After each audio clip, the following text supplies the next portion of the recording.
दो दोस्तों की कहानी से मैं आज अपनी बात को शुरू कर रहा हूं। इसको बड़े ध्यान से सुनिएगा और ये आपके बड़े काम आने वाली है। दो दोस्त हैं, विनय और देव।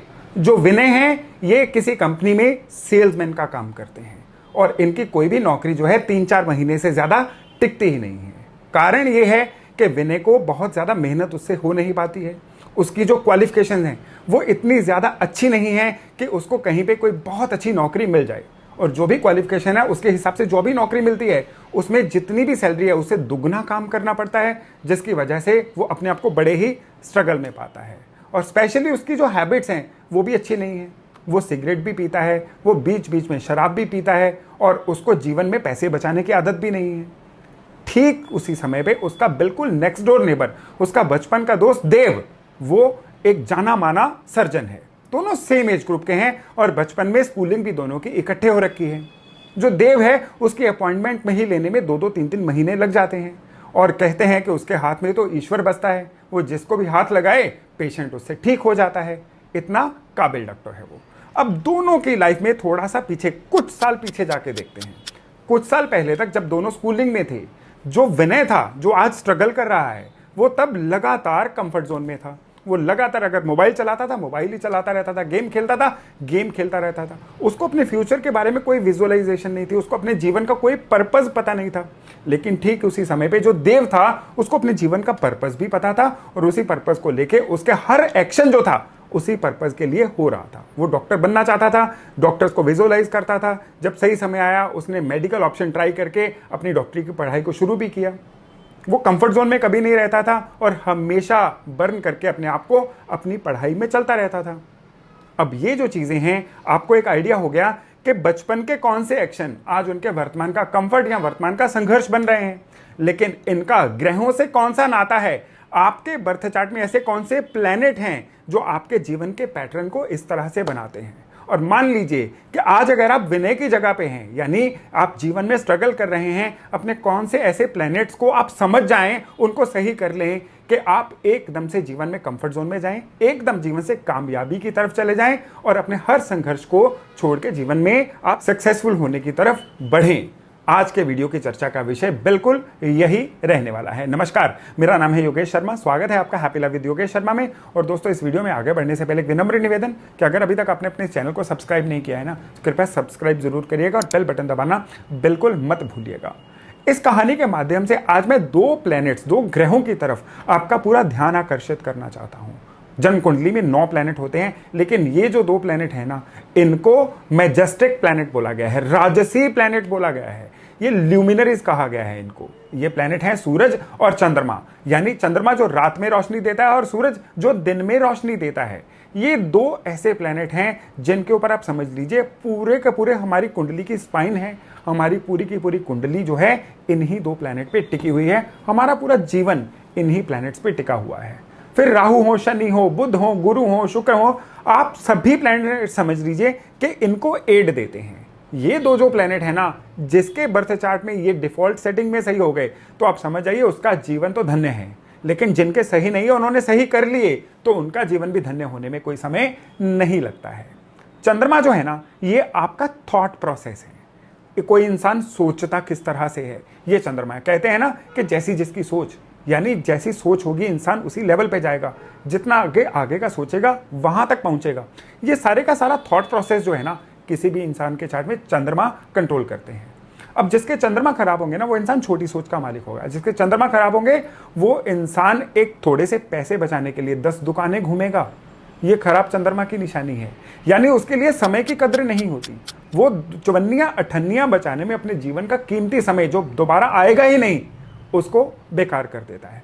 खराब चंद्रमा वाले लोगों की आदतें जो है ना, एडिक्शंस की तरफ जाती हैं। वो शराब पियेंगे, शराब पीते जाएंगे, नशा करेंगे, नशा करते जाएंगे। वो मोबाइल चलाएंगे तो मोबाइल में घुसे रहेंगे, गेम चलाएंगे, गेमिंग ही करते रहेंगे। यानी कोई ना कोई ऐसी लत या एडिक्शन या समय को मारने, समय को किल करने की ऐसी कोई आदत जो उनके जीवन को बर्बाद कर दे, ये खराब चंद्रमा की बहुत बड़ी निशानी होती है।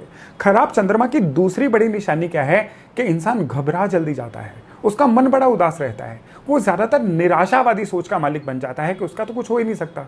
उसको अपने जीवन में क्या दिखता है कि जो जो चीजें नहीं हैं उसको केवल वही दिखती हैं कि उसके माँ बाप इतने अमीर क्यों नहीं हैं, उसके जीवन में इतने साधन क्यों नहीं हैं, उसका सोशल सर्कल इतना अच्छा क्यों नहीं है कि उसका जीवन ऊपर उठ सके, उसकी किस्मत अच्छी क्यों नहीं है।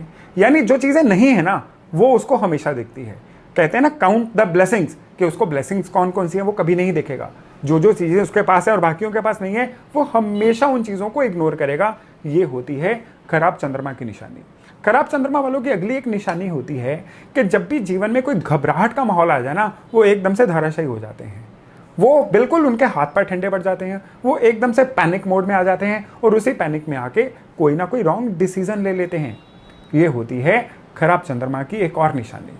खराब चंद्रमा वाले लोग इमोशनल इतने ज़्यादा होते हैं कि हर दूसरी बात पे वो हर चीज़ को अपने दिल पे ले लेते हैं। आंखों में आंसू जल्दी आ जाना, गुस्से में रिएक्ट जल्दी कर जाना, या हमेशा अपनी जगह पे अपनी चीज़ को फोर्स करने की कोशिश करना। ये होती है खराब चंद्रमा की एक अन्य निशानी।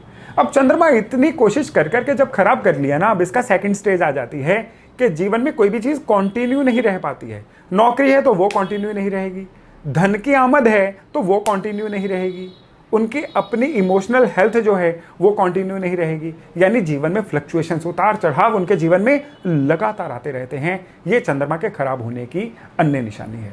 बर्थ चार्ट में चंद्रमा राहु या केतु के साथ हो, इवन शनि के साथ हो, चंद्रमा खराब होते हैं। वृश्चिक राशि में चंद्रमा हो तो चंद्रमा नीच कहे जाते हैं। चंद्रमा बुध के साथ आ जाए तो भी चंद्रमा खराब कहे जाते हैं। हालांकि चंद्र बुध की अन्य कुछ अच्छी निशानियां भी हैं, लेकिन फिर भी चंद्रमा खराब ही कहे जाते हैं। चंद्रमा फ्लो के कारक हैं। खराब चंद्रमा वाले लोगों को ब्लड प्रेशर की दिक्कत भी रहती है। अब आप देखिए कि केवल एक चंद्रमा की भी बात की है मैंने, अभी सूरज पे नहीं आया हूं, तो जीवन के कितने एट्रीब्यूट इस चंद्रमा ने कंट्रोल कर लिए। जिस परिवार में एक से ज्यादा लोगों के चंद्रमा खराब होते हैं ना, उस घर के अंदर वास्तु दोष भी पक्का ही होता है।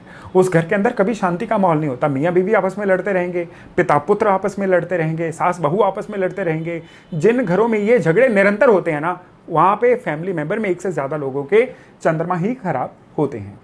अब चंद्रमा के बाद अगर बात करें सूरज की, तो सूरज के खराब होने की जो निशानियाँ हैं वो इससे कहीं ज़्यादा गहरी हैं। सूरज पर्पस ऑफ लाइफ होते हैं। कोई इंसान इस जन्म में, इस जीवन में आया ही क्यों है, ये purpose of life Suraj decide करते हैं। आपको अपने जीवन में किस टारगेट तक पहुंचना है ये सूरज डिसाइड करेंगे। आपकी कोर वैल्यूज क्या हैं वो सूरज डिसाइड करेंगे। आपकी पीठ के पीछे लोग आपके बारे में किस तरह की इमेज रखते हैं, कैसी बातें करते हैं, वो सूरज डिसाइड करेंगे। समाज में आपका नाम कितना होगा, आपकी रिकॉग्निशन कितनी होगी, आपका रुतबा कितना होगा, ये सूरज डिसाइड करते हैं। आप नौकरी में हैं तो वर्क प्लेस पे आपकी इज्जत कितनी होगी, ये भी सूरज डिसाइड करेंगे। आप बिजनेस में हैं तो आपकी गुडविल ब्रांडिंग कितनी होगी, ये भी सूरज डिसाइड करेंगे। जिनके सूरज खराब होते हैं उनको पता ही नहीं होता कि कल क्या करना है। जिनके सूरज खराब होते हैं उनको पता ही नहीं होता कि जीवन को ले जाना किस जगह पे है। और जिनको ये नहीं पता है तो जीवन फिर कहाँ पे लेके जाएगा। कहते हैं कि जब आपका कोई टारगेट नहीं होता तो आप लोगों के टारगेट पूरे करने में लगे रहते हैं। ये होती है खराब सूरज वालों की निशानी। यानी वो सारे लोग जो किसी के एम्बिशन को पूरा करने में जुटे हुए हैं ना, वो सारे के सारे खराब सूरज वाले लोग हैं। तो सूरज अच्छा होगा, आप अपनी एम्बिशन रखेंगे। सूरज अच्छा होगा, आपके जीवन का एक टारगेट होगा। सूरज अच्छा होगा तो झट से आप उस टारगेट को पाने की तरफ भी चल पड़ेंगे। फिर बाकी प्लेनेट आएंगे जो आपको उस टारगेट को अचीव करने में मदद करेंगे। सूरज अच्छा होने के बाद ही बारी आती है बाकी प्लेनेट्स की। जैसे कि सूरज अच्छा है, उसको पता है कहाँ जाना है, क्या करना है, क्या पाना है जीवन में, तब बुध उसकी उस बुद्धि को अनुकूल करेगा, गुरु उसके ज्ञान को अनुकूल करेगा, शुक्र उसको जीवन में वो वाली चॉइसेस देगा जो उसके टारगेट को अचीव करने में मदद करेंगी, शनि वो वाली मेहनत करने की कैपेबिलिटी देगा, राहु वो क्रिएटिविटी देगा और केतु वो एक्शन देगा, मंगल जो है हमेशा उसको एनर्जेटिक रखेगा। यानी सारे प्लैनेट सपोर्टिंग रोल में आएंगे सूरज के टारगेट के। तो यहाँ पे सूरज सही नहीं है तो मंगल की ऊर्जा कुछ नहीं करेगी, शनि की मेहनत कुछ नहीं करेगी, गुरु का ज्ञान कुछ नहीं कर सकता है। आप लाख ग्रहों को अच्छा करने की कोशिश कर लो। तो अपने जीवन में आप सूरज और चंद्रमा इन दोनों को सही रखोगे ना, तो बाकियों से झट से आगे पहुंच जाओगे। मैं कहता हूं कि आप जीवन में टॉप 1% लोगों में इमीडिएटली आ जाओगे इन ग्रहों को अगर आप सही रखोगे। आप एक चीज को नोट करिए ना कि हमारे जितने त्योहार हैं वो सारे के सारे चंद्रमा के ऊपर ही बेस्ड क्यों हैं। हमारा दशा अंतरदशा सिस्टम चंद्रमा पे बेस्ड क्यों है? क्योंकि चंद्रमा जो हैं वो हमारे मनस को कंट्रोल करते हैं। अब आप देखिए कि जितने भी स्नान है लोग अमावस को करते हैं, नो मून डे वाले दिन। जितनी भी पूजा है लोग पूर्णिमा वाले दिन करते हैं। अब सूरज जब राशि चेंज करता है उसको संक्रांति बोला जाता है, तो संक्रांति पे भी स्नान होते हैं। संक्रांति पे भी लोग जो हैं वो मंदिरों में जाते हैं, नए महीने का नाम सुनते हैं। कभी आपने देखा है कि गुरु जब चेंज होता है तो ऐसा होता हो, या बुध राशि चेंज करे तो ऐसा होता हो? कभी भी नहीं होता है। सिर्फ सूरज और चंद्रमा इन दोनों की जो भी मूवमेंट्स होती हैं ना, वही सेलिब्रेट होती हैं, वही ऑब्जर्व होती हैं, और उन्हीं के अकॉर्डिंग हमारे त्यौहार और हमारी रूटीन्स चलती हैं। क्योंकि सूरज और चंद्रमा ही जो हैं हमारे जीवन के सारे सुखों और दुखों का मूल कहे जाते हैं। तभी सूरज जो है वो सिंह राशि के कारक हैं, जिसको यश, मान, कीर्ति, ब्रांडिंग की राशि बोला जाता है। और चंद्रमा जो है कर्क राशि के कारक हैं, जिसको हेल्पफुलनेस की और मातृत्व की राशि बोला जाता है। जीवन में लगातार चीज़ों के फ्लो में रहने की राशि बोला जाता है। और जीवन में आपके पास सुख कितने होंगे वो भी आपकी कर्क राशि से डिसाइड होता है।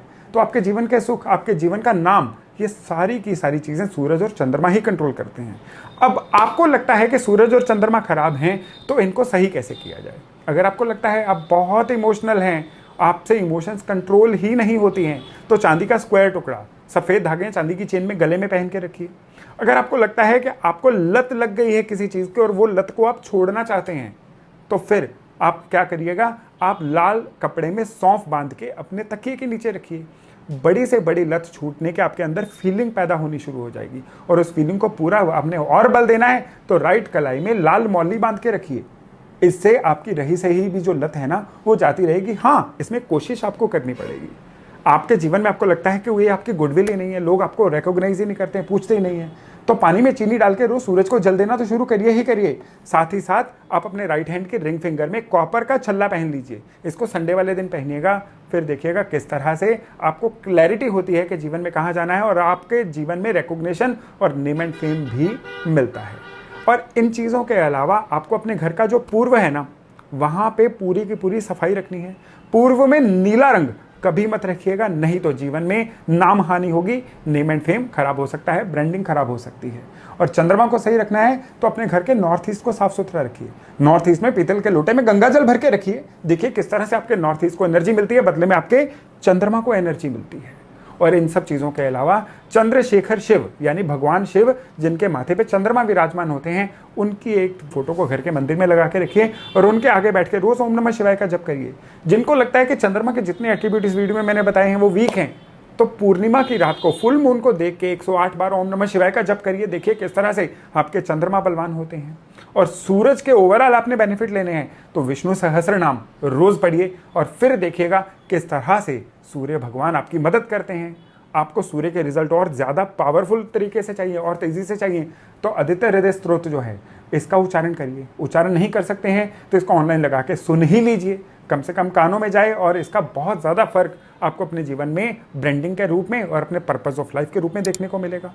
तो आप सूर्य और चंद्रमा को बलवान करिए, बाकी प्लेनेट खुद ही आपका साथ देना शुरू करेंगे। और इसके बाद क्या होगा, आप विनय और देव में से देव वाली भूमिका में आएंगे, ना कि विनय वाली भूमिका में। और जब आप देव वाली भूमिका में आएंगे ना, यानी पर्पस ऑफ लाइफ क्लियर, जीवन में हाईली सक्सेसफुल और मनी की अबंडेंस, तो फिर आपको लगेगा कि आपका आना भी सार्थक हुआ, आपका पर्पस ऑफ लाइफ भी आपको मिलना शुरू हो गया। तो दोस्तों, आशा करता हूं कि इस वीडियो से लाभ लेके आप अपने आने वाले जीवन को बहुत ही बढ़िया से संवार पाएंगे। तो चलिए, बहुत जल्द मिलते हैं नए टॉपिक, नए विषय के साथ। अपना खूब ध्यान रखिएगा। नमस्कार।